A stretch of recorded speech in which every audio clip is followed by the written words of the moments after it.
नमस्ते। हामी कार्यक्रम नयाँ पुस्ता लिएर तपाईँ कहाँ आइसक्यौं। अबको 15 मिनट जति तपाईँ हामी सँगै बसेर मज्जाले नयाँ नौला हाम्रै वरिपरिका देश विदेशका थरीथरीका कुरा गरौं ल। सबैभन्दा पहिले साताभरिका महत्त्वपूर्ण खबरहरू सुन्छौं सुनाउँछौं।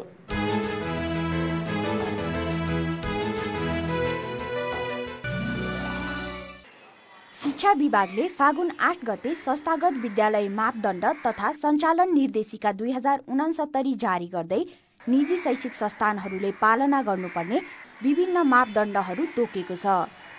अब विद्यार्थीले चुज प्यान्ट लगाउन पाउने छैनन्। आधारभूत तह अर्थात् कक्षा 1 देखि 8 का विद्यार्थीका लागि प्यान्टको मोता घटीमा 14 इन्च र माध्यमिक तह अर्थात् कक्षा 9 देखि 12 सम्मका लागि 16 इन्च हुनेछ र प्यान्ट वा स्कर्ट कम्मर भन्दा 1 इन्च माथि हुनुपर्नेछ। त्यस्तै छात्राहरूको स्कर्टको तल्लो भाग खुडा भन्दा कम्तीमा 2 इन्च तलसम्म हुनुपर्नेछ। टाई बान्ने विद्यार्थीहरूले टाईको गाँठो घाँटीसम्म हुनुपर्नेछ। टाई नभएको पोसाकका लागि शर्टको टाँक खोल्दा घाँटीभन्दा 3 इन्च तलसम्म मात्र खोल्न पाइने व्यवस्था गरिएको छ। विद्यार्थीहरूले खाजाका रूपमा प्रयोग गर्ने बजारका खानेकुरा अर्थात् जङ्क फुड पूर्णतया प्रतिबन्ध लगाइएको छ। यसका साथै निर्देशिकाले विद्यार्थीहरूले बोक्ने झोलाको तौल पनि तोकेको छ। नयाँ नियम अनुसार कक्षा 5 सम्मका विद्यार्थीहरूका लागि झोलाको तौल बढीमा 4 किलोग्राम, कक्षा 6 देखि 8 सम्मका लागि 6 किलोग्राम र कक्षा 9 भन्दा माथिका लागि 8 किलोग्राम तोकिएको छ। सन् 2012 भरिमा नेपालमा 3521 वटा मानव अधिकार उल्लङ्घनका घटना भएको इन्सेकले जनाएको छ। विगत 21 वर्षदेखि मानव अधिकार पुस्तक प्रकाशित गर्दै आएको अनौपचारिक सेवा केन्द्र इन्सेकले यो वर्षको पुस्तक यही फागुन 7 गते सार्वजनिक गरेको हो। पुस्तकमा बाल अधिकार हननका 492 वटा घटना भएको उल्लेख गरिएको छ। इन्सेकका अनुसार यो वर्ष 398 बालिका यौनजन्य हिंसाबाट पीडित भएका थिए। विभिन्न माग राखेर नेपाल कम्युनिस्ट पार्टी माओवादीले फागुन 8 गते नेपाल बन्द गरेपछि नेपाल भरिका विद्यार्थीहरू स्कुल जान पाएनन्। बन्दमा यातायात चलाउन खोज्नेहरूलाई जबरजस्ती रोकिएको थियो। स्कुल जान नपाएपछि बालबालिकाले सडकमै खेलेर रमाइलो गरेका थिए। खेल्ने ठाउँको अभावमा सधैँ आफ्नै घरमा खुम्चिन बाध्य हुने बालबालिकाहरूले बन्दको मौका छोपेर घर नजिकैको गल्ली र मूल सडकलाई नै फुटबल र क्रिकेटको मैदान बनाएका थिए भने केहीले साइकल चलाएर रमाइलो गरे। यी त भए साताभरिका गतिविधि। यति बेला नेपालको राजनीति एकदमै जटिल स्थितिमा छ। यसको निकास निर्वाचन नै हो। तर निर्वाचन कसको नेतृत्वमा गराउने भन्ने कुरामा राजनीतिक पार्टीहरू बीच विवाद छ। मुख्य 4 दल प्रधान न्यायाधीशको नेतृत्वमा चुनावमा जानुपर्ने पक्षमा छन् भने बाँकी दल यसको विपक्षमा। यसबीचमा शक्ति पृथकीकरण भन्ने शब्दावली निकै धेरै प्रयोगमा आएको छ। शक्ति पृथकीकरण भनेको के हो त भनेर हामीले नेपाल बार एसोसिएसनका महासचिव सुनिल कुमार पोखरेललाई सोधेका थियौं। राज्यको 3टा खास गरिकन 3टा अङ्ग हुन्छन्।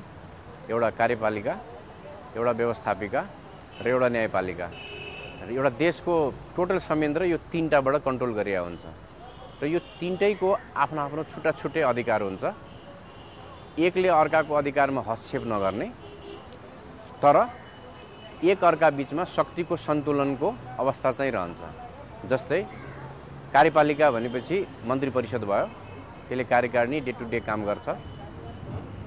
व्यवस्थापिका संसद, जसले कानुन बनाउनेदेखि लिएर बजेट एप्रुभ गर्नेदेखि लिएर त्यो लगायतको काम गर्छ, जसले सरकारलाई सहयोग गर्छ, तर बजेटमा कन्ट्रोल गरेर सरकारलाई कहीँ न कहीँ उसले कन्ट्रोल गरिरहेको अवस्था हुन्छ। त्यसपछि रह्यो न्यायपालिका। न्यायपालिकाले न्याय निसाफ गर्नुका अलावा उसले के गर्छ भने सरकारले गरेका गलत कामलाई रोक्छ, बदर गर्छ र गलत कानुनहरू बन्नबाट पनि रोकिरहेको हुन्छ। यो 3टा अङ्गहरूको बीचमा कामहरूको बाँडफाँड गरिएको हुन्छ। यसैलाई नै शक्ति पृथकीकरण भन्छ। शक्ति पृथकीकरणको सिद्धान्तभित्र एउटा के हुन्छ भने शक्ति सन्तुलनको सिद्धान्त हुन्छ। एकले अर्कालाई हस्तक्षेप भन्दा पनि आफ्नो कार्यक्षेत्रभन्दा बाहिर जान लाग्यो भने रोक्ने। जस्तै न्यायपालिकालाई बजेटको मार्फतबाट व्यवस्थापिकाले रोकिरहेको हुन्छ, कार्यपालिका रोक्या हुन्छ भने व्यवस्थापिका र कार्यपालिकाको गलत कामको लागि बदर गरिदिएर न्यायपालिकाले तिनका गलत कामलाई रोक्या हुन्छ भनेपछि यहाँ हस्य भन्दा पनि शक्तिको सन्तुलन गरिएको हुन्छ। त्यो शक्तिको सन्तुलनको सिद्धान्त पनि शक्ति पृथकरणको सिद्धान्तभित्रै पर्छ। अहिले व्यवस्थापिका छैन, व्यवस्थापिका नभइरहेको अवस्थामा कार्यपालिका छ। अब कार्यपालिकाको कार्यकारिणी अध्यक्ष भनौँ या प्रधानमन्त्री पनि भनौँ न्यायपालिकाको प्रमुखलाई प्रधान न्यायाधीशलाई बनाउन खोजेको छ भनेपछि व्यवस्थापिका, कार्यपालिका र न्यायपालिका तीनटैको अधिकार एकै ठाउँमा आइपुग्छ। जब कार्यपालिकाको अधिकार व्यवस्थापिका एउटैमा आउँछ, कार्यपालिका र व्यवस्थापिका, त्यहाँ अधिनायकवाद हुन्छ र व्यवस्थापिका, कार्यपालिका र न्यायपालिकाको अधिकार पनि एउटै व्यक्तिमा आयो भने त्यहाँ निरङ्कुश तन्त्र हुन्छ। भनेपछि यो टोटल अहिले हामीले जुन लोकतन्त्रको कुरा गरिरहेछौँ तिनीहरूको बीचको त्यो कार्य अथवा शक्तिको सन्तुलन र शक्तिको पृथकीकरण बीचमा खल्यो बलियो भने त्यो लोकतन्त्रमा खतरा आउँछ। यो एकदमै नराम्रो हो। फाइदा त छँदै छैन, बेफाइदा हो। दुई तीनवटा कारणले गर्दा। एउटा के छ भन्दाखेरि भने तीनटै अङ्गको अधिकार एकै ठाउँमा आयो, एउटा कुरा। दोस्रो भनेको भोलि कार्यपालिकाले निर्णय गरेर नागरिकको हक उल्लङ्घन गर्यो, मानव अधिकारको उल्लङ्घन गर्यो भने त्यसको विरुद्ध उपचार खोज्नको लागि अदालत आउने कुरा थियो, अदालत आउने व्यवस्था छ।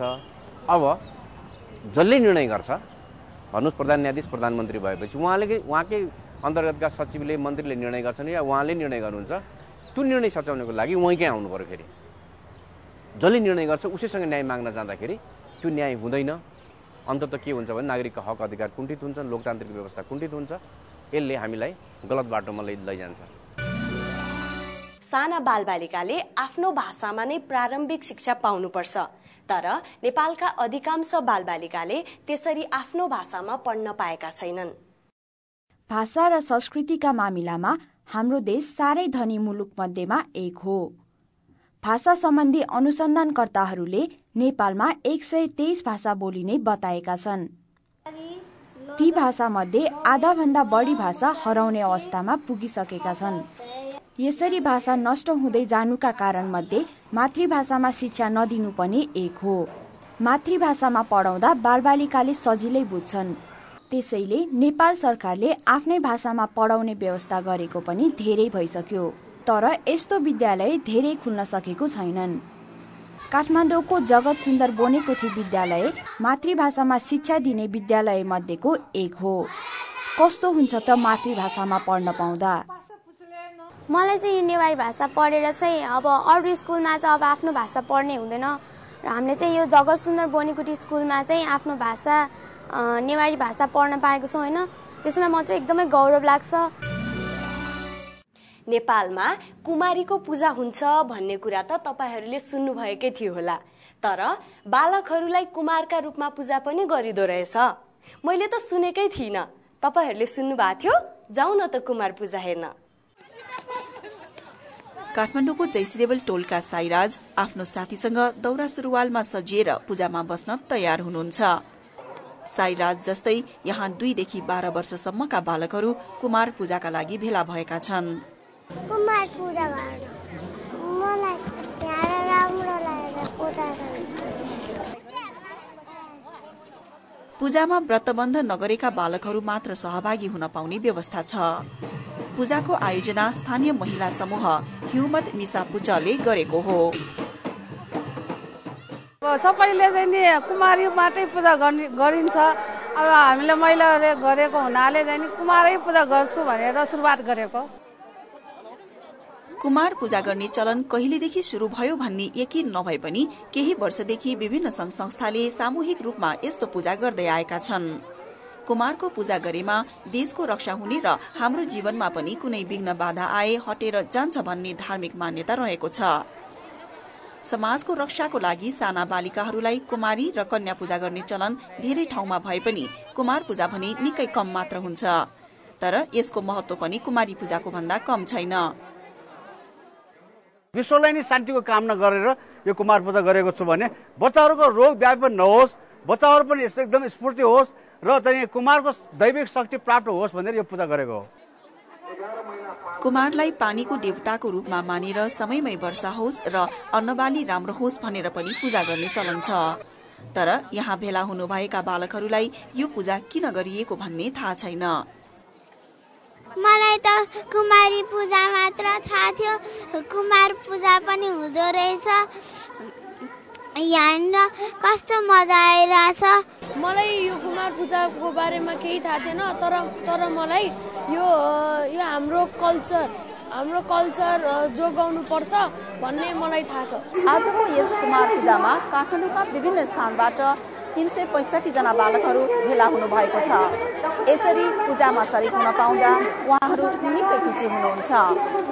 कुमार एउटा देवता हो, त्यो हो हामीलाई आज कुमार भनेर पूजा गरेको। हाम्रो कुमार र कुमारी पूजा गर्दा यो समाजमा केटाकेटी एउटै हो भन्ने प्रुभ गर्छ अनि हामीलाई सबैलाई खुसी लाग्दछ।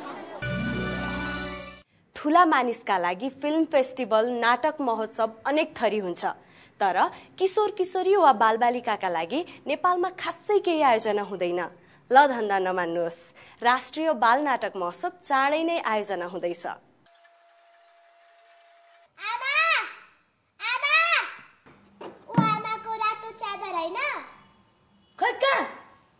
नाटकमा दाई बनेका सम्भव कोइराला र बहिनी आस्था सिंह पहिलो पटक नाटक खेल्दै हुनुहुन्छ।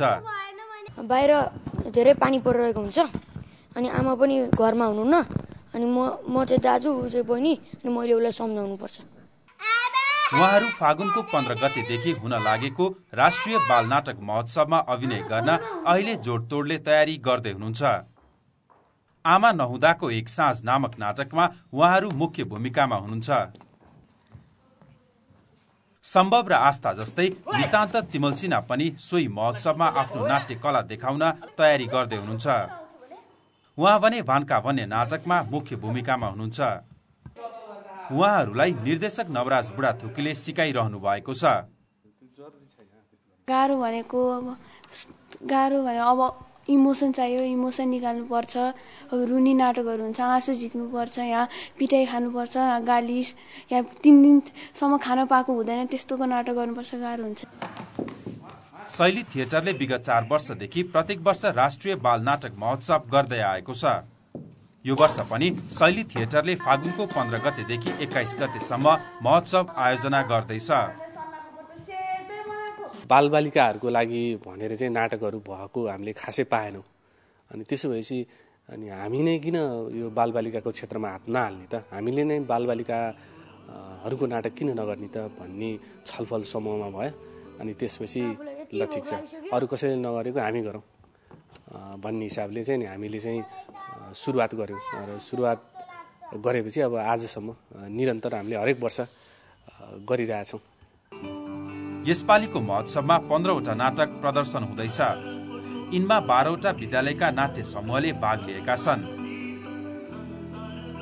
महोत्सवमा आफ्नो अभिनय देखाउन सम्भव, आस्था र नितान्त निकै उत्साहित हुनुहुन्छ।